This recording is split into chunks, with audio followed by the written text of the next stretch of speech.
Assalamualaikum warahmatullahi wabarakatuh.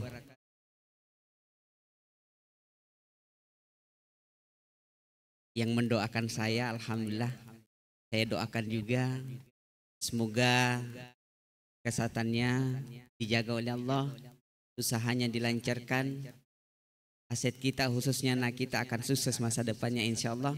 Terlebih yang hadir di hari ini itu bagian dari doa ayah dan bunda untuk anak kita. Ya, terima kasih. Saya ulangi, assalamualaikum warahmatullahi wabarakatuh. Yang kami hormati Dr. Nopita, Bu Asmi ya, sorry. Bu Asma, Bu Asma sorry. Maaf, saya kira pemateri, maaf, pengawas. Yang kami hormati Kepala Sekolah SMP Islam Atira 1 Makassar, Bu Nila Martini, SPD MM. Yang kami hormati pengurus komite sekolah Badan Musyawarah Jamiah Sekolah Islam Atira, Ibu Nopita Munasareskom beserta dengan tim yang hadir semua. Saya lihat lengkap ini, ya luar biasa, selalu membersamai setiap kegiatan yang ada di Sekolah Islam Atira. Tepuk tangan untuk komite kita. Yang kami hormati tim Humas telah membersamai kita. Tepuk tangan untuk kerjasamanya, luar biasa. Panitia dan yang kami muliakan ayah bunda yang selalu kami doakan, semoga kelak benar-benar kitalah yang membawa anak kita untuk mencapai cita mereka masing-masing. Insya Allah, amin ya rabbal alamin, dan membawa kita ke surga. Amin ya rabbal alamin. Karena kebahagiaan yang terbaik adalah surga. Nah, perlu jalannya untuk itu. Baik, alhamdulillah ala kulli hal, asyhadu an la ilaha illallah wa asyhadu anna Muhammadan abduhu wa rasuluh. Hasbunallah wa ni'mal wakil wa ni'mal maula wa ni'man nasir. La haula wa la quwata illa billahi wa atubu ilaik. Pertama-tama saya ucapkan selamat datang bagi ayah bunda yang baru bergabung di SMP Islam Atira 1 Makassar, dan kami ucapkan semoga awal ini bukan pada saat ini saja pertemuannya dan nanti pada saat penamatan baru hadir, tetapi benar-benar kita harus kawal anak kita setiap kegiatannya, aktivitasnya apa. Kalau perlu ayah bunda sudah masuk di Instagramnya, sudah berteman dengan WA dengan temannya, mampu berkomunikasi melihat WA anak kita. Ayo duduk bersama lihat WA-nya apa, WA dari temannya. Bisa saja ayah bunda menemukan chatnya dari temannya bahasa yang kurang bagus, disampaikan di sekolah supaya kami perbaiki. Karena kami tidak bisa mengecek sudah di luar anak kita. Ya seperti itu. HP-nya pun terkunci dan seterusnya. Kalau di sekolah kan distorkan seperti wali kelasnya. Dan itu tidak sempat diperiksa satu-satu HP-nya. Kenapa? Wali kelasnya juga mengajar kan seperti itu. Jadi mohon kerjasamanya dengan baik. Baik. Trilogi sebenarnya pendidikan itu kan ada 3 ya. Ya, sesuai dengan nama saya, Ibu pengawas ya, sesuai dengan nama saya Mas. Jadi segitiga emas ini harus kita jaga. Mas aman, insya Allah akan aman itu. Kenapa? Yang mana itu? Yang pertama M-nya adalah masyarakat. Lingkungan masyarakat kita perhatikan. Lingkungan tempat kita tinggal di mana? Apakah di sekitar kita banyak orang yang tidak beres? Tetangga kita dan seterusnya? Karena itu menjadi pelajaran bagi anak kita. Mencontoh dan seterusnya. Yang kedua A-nya adalah ayah dan bunda, adalah lingkungan keluarga. Jadi, dan yang ketiga adalah S-nya adalah sekolah, lingkungan sekolah. Ketiganya harus berkolaborasi untuk menghasilkan anak-anak yang pintar, bukan anak yang cerdas. Karena banyak orang cerdas tapi membodohi orang. Banyak orang yang cerdas hanya mampu membalas keburukan yang pernah diberikan sama dia. Itu cerdas membalas keburukan orang lain. Itu orang cerdas. Tapi kalau orang pintar, insya Allah mampu memilih yang mana hak, yang mana batil, yang mana haram, yang mana subhat dan seterusnya, mampu dia pilih dengan baik. Tapi dengan syarat harus ada kolaborasi. Sesuai dengan temanya, educate together ya. Artinya ada kerjasama pendidikan. Proses memberikan apresiasi yang baik. Apa keberhasilan anak kita? Kemudian insya Allah akan mencapai hasil yang luar biasa. Di luar ekspektasi kita terkadang. Olehnya itu perlu kerjasama yang baik. Di awal Welcoming Day ini perlu dipaparkan apa yang harus dilakukan oleh Sekolah Islam Atira. Karena kita orang tua belum tentu dikatakan sukses apabila anak kita tidak menjadi matola palalo. Tidak sukses itu. Karena menurut Rektor ITB dalam tulisannya, jurnalnya mengatakan bahwa sukses itu ada 5. Kelimanya harus ada. 5C katanya. Yang pertama adalah posisi. Jelas posisi itu adalah jabatan, pangkat, kedudukan, titel S1, S2, S3, profesor dan seterusnya. Kemudian lulus cum laude dan seterusnya. Itu baru 1. Nah itu harapan kita anak pintar mendapatkan itu. Yang kedua apa?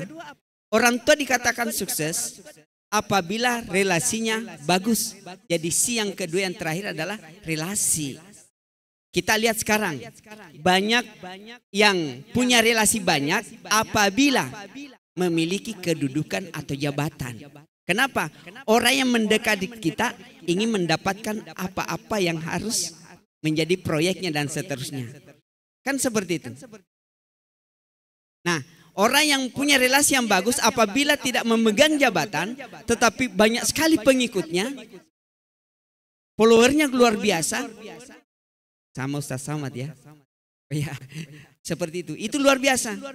Tidak memiliki kedudukan tapi followersnya banyak, relasinya kuat, sehingga memudahkan anak-anaknya nanti mendapat pekerjaan yang layak. Kenapa? Relasinya kuat.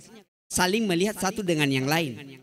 Tidak mungkin relasi saya kalau misalnya melihat anak saya tidak punya pekerjaan dan seterusnya, punya kemampuan di bidang ini padahal dia mampu menciptakan usaha di relasi kita.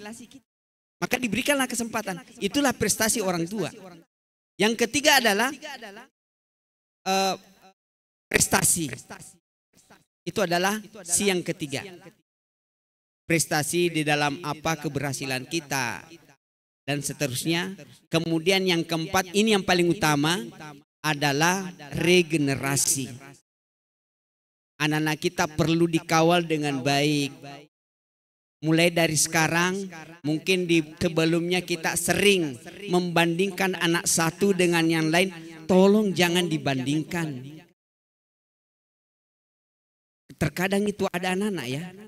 Kalau ibunya hamil, dia katakan, nanti lahirnya adikku saya pacoki dan seterusnya. Kenapa? Dia tidak mau tersaing, diambil oleh rasa sayangnya itu dari ibu. Begitu. Nanti lahir lucu malah dia sayang. Nah, terkadang sayang kita terhadap yang satu dengan lain berbeda. Tolong disamakan. Kenapa? Kalau kita membandingkan, anak itu akan belajar untuk membandingkan kita. Apalagi di lingkungan masyarakat tadi, lingkungan keluarga. Dia datang di tetangganya. Cerita dengan teman sebayanya. Cerita, tadi malam saya dari hotel. Ngapain di hotel? Ada acara pernikahan. Siapa menikah? Bapak saya. Pas anaknya balik tanya mamanya, Mama, bapak saya tuh menikah kok bapak kami belum menikah. Kan gitu. Bisa membandingkan begitu. Bahaya sekali. Dia tidak tahu asal usulnya. Karena kita selalu membandingkan anak satu dengan yang lain. Anak yang kecil terkadang membenci kakaknya. Karena kakaknya dibandingkan. Kakaknya akhirnya tidak tahu kenapa saya dibenci. Padahal dia tidak tahu masalah. Karena orang tuanya sering membandingkan kecerdasannya anak kita. Padahal anak kita memiliki kecerdasan yang sama. Tinggal kita bisa membuatnya pintar adalah sekolah ayah bunda dan lingkungan sekitar kita. Itu menjadi contoh kan seperti itu. Tapi yang pertama, mampukah kita orang tua menjaga mental health kita? Terkadang orang tua, apalagi nenek kita, neneknya Ananda, anak kita, itu tidak mau melihat cucunya siksa. Apapun serba diberikan. Mau beli ini dikasih, mau beli ini dikasih. Kan cucu tersayang. Itu terkadang membuat anak kita itu memiliki emosinya kurang stabil. Ada anak-anak muncul akhirnya ADHD ya. Kenapa? Karena emosinya sejak awal selalu dikekang oleh neneknya. Tidak bolehlah bergaul ini, tidak boleh kena tanah, tidak boleh ini, tidak boleh. Akhirnya anak itu bingung. Emosinya kurang berkembang. Kan seperti itu. Dan seterusnya. Nah, perlunya kerjasama orang tua adalah menjaga pengaruh lingkungan yang ada. Olehnya itu perlu dikomunikasikan ke orang tua. Jangan disimpan saja. Oh, ternyata Atira kurang peduli dengan kondisi kami. Bukan.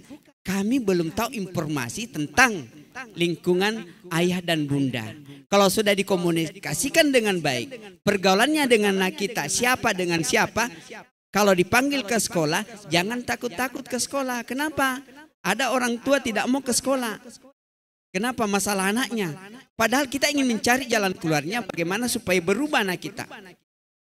Pergaulan sekarang luar biasa, melalui medsos dan seterusnya, melalui media, mampu membuat jejaring anak kita jauh dibanding harapan kita. Olehnya itu perlu dijaga bersama. Komunikasi yang perlu kepada anak kita itu adalah lebih baik. Dan yang paling terakhir adalah spiritualisasi. Mari kita mengajarkan anak kita tentang nilai-nilai spiritual, beribadah kepada Allah, bukan menyuruh untuk melakukan ibadah, tetapi mengajak. Beda kan? Kalau menyuruh, nak pergi sholat, dia tidak sholat. Anak-anak itu contoh melihat itu. Jadi ayo nak kita sholat. Kan seperti itu. Nah, kalau terkadang ayah bunda menjadi ada tamunya dan seterusnya tidak bisa sholat, karena itu adalah qadarullah, sampaikan ke anak kita. Kami mengalami seperti, ceritakan dengan baik supaya dia pahami. Karena anak-anak itu tidak tahu. Makanya perlu dikomunikasikan dengan baik. Anak sekarang itu strawberry luar biasa ya. Jadi perlu kita kerjasama. Intinya adalah kolaborasi yang baik. Hadir ayah bunda hari ini, bagaimanapun prosesnya dalam pembentukan FKK, komunitas yang ada di dalam dikuatkan. Saling mengingatkan satu dengan yang lain untuk kemajuan pendidikan anak kita. Insya Allah itu baru kita sukses. Kalau anak kita mengikuti kelakuan-kelakuan di luar sana, lingkungan sana, melalui medsos dan seterusnya, bergaul dengan anak yang tidak beres, itu pun kita tidak sukses. Walaupun kita memiliki jabatan kedudukan yang tinggi, kan seperti itu. Olehnya itu ayah bunda, mari kita bersama-sama kembali lagi mengajak untuk mengawal potensi yang dimiliki anak kita. Karena kita yang tampil itu luar biasa tadi, itu baru sebagian. Bagaimana dengan anak kita potensi yang dimilikinya. Saya rasa cukup, makasih. Welcome day-nya untuk SMP Islam Atira 1 Makassar. Terima kasih panitia telah melaksanakan dengan baik. Bila bisa bilhaq, fastabiqul khairat. Assalamualaikum warahmatullahi wabarakatuh.